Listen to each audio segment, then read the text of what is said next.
भारत माता का संविधान है। इसको अंबेडकर जी ने, गांधी जी ने, नेहरू जी ने, पटेल जी ने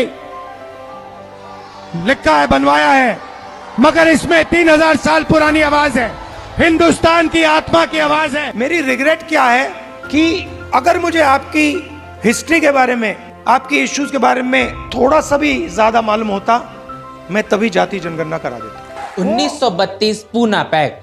गांधी ने दलितों के लिए अलग निर्वाचन क्षेत्रों का विरोध किया, जबकि मजबूरन बाबा साहब अंबेडकर को आरक्षित सीटें स्वीकार करनी पड़ी।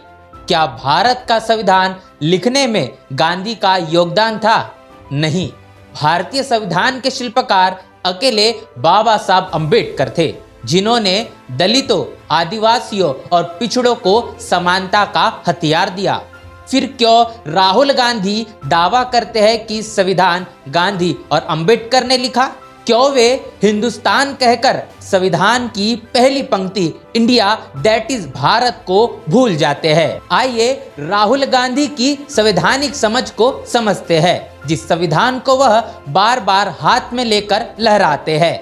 संविधान की प्रस्तावना स्वतंत्रता, समानता और बंधुत्व का वादा करती है। राहुल गांधी अपनी रैलियों में ये शब्द दोहराते हैं, लेकिन उनकी समझ अधूरी सी लगती है। ये हिंदुस्तान कहकर संविधान की पहली पंक्ति इंडिया दैट इज भारत को नजरअंदाज करते हैं, जो संविधान में कहीं नहीं है, मगर इसमें 3000 साल पुरानी आवाज है, हिंदुस्तान की आत्मा की आवाज है।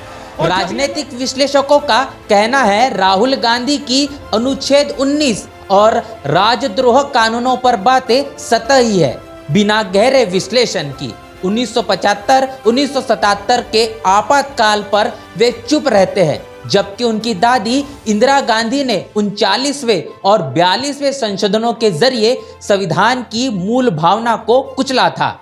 हाल ही में तालकटोरा स्टेडियम में ओबीसी सम्मेलन के दौरान राहुल गांधी ने कहा, दलित आदिवासी समस्याएं दिखती है, लेकिन ओबीसी की समस्या मुझे अभी समझ आई। मेरी रिग्रेट क्या है कि अगर मुझे आपकी हिस्ट्री के बारे में, आपकी इश्यूज के बारे में थोड़ा सा भी ज्यादा मालूम होता, मैं तभी जाति जनगणना करा देता। दशकों तक सत्ता में रही कांग्रेस के नेता को ओबीसी मुद्दों की समझ अब आई है। यह उनकी कांग्रेस की सामाजिक और संवैधानिक अज्ञानता को दर्शाता है। कांग्रेस ने मंडल आयोग की सिफारिशों को 1990 तक टाला, जिसके कारण ओबीसी वोट बैंक बीजेपी की ओर चला गया। राहुल गांधी ने कहा, संविधान बाबा साहब और गांधी ने लिखा, लेकिन ऐतिहासिक साक्ष्य बताते हैं बाबा साहब अंबेडकर ने अकेले संविधान का मसौदा तैयार किया। गांधी, नेहरू और पटेल ने संविधान सभा में कोई प्रत्यक्ष योगदान नहीं दिया। भारत माता का संविधान है। इसको अंबेडकर जी ने, गांधी जी ने, नेहरू जी ने, पटेल जी ने लिखा है, बनवाया है, मगर इसमें 3000 साल पुरानी आवाज है।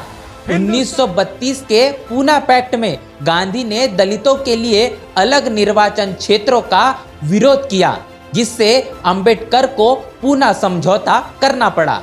1952 और 1954 में कांग्रेस ने सुनियोजित रणनीति से बाबा साहब को लोकसभा चुनावों में हराया। सविता अंबेडकर ने अपनी आत्मकथा में नेहरू, एस.के. पाटिल और अन्य नेताओं पर बाबा साहब को हराने की साजिश का आरोप लगाया।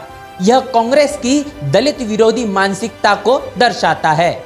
महात्मा फुले और बाबा साहब अंबेडकर कांग्रेस के प्रति संशय रखते थे। फुले ने कांग्रेस को सवर्णों का संगठन माना, जो सामाजिक सुधारों में रुचि नहीं लेता, और बाबा साहब अंबेडकर ने 1952 में नेहरू की नीतियों की आलोचना की और कहा, कांग्रेस दलितों के हितों को नजरअंदाज करती है। कांग्रेस ने बाबा साहब को जीते जी अपमानित तो किया और उनके परिनिर्वाण के बाद भी भारत रत्न से वंचित रखा। 1990 में गैर कांग्रेसी सरकार ने उन्हें यह सम्मान दिया।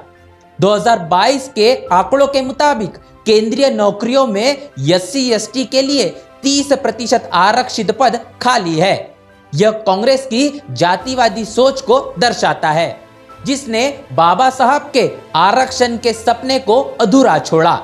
कांग्रेस ने 1950 से 2014 तक 70 से अधिक संवैधानिक संशोधन किए, जिनमें 42वां संशोधन आपातकाल के दौरान संविधान की मूल भावना को कमजोर करने के लिए था।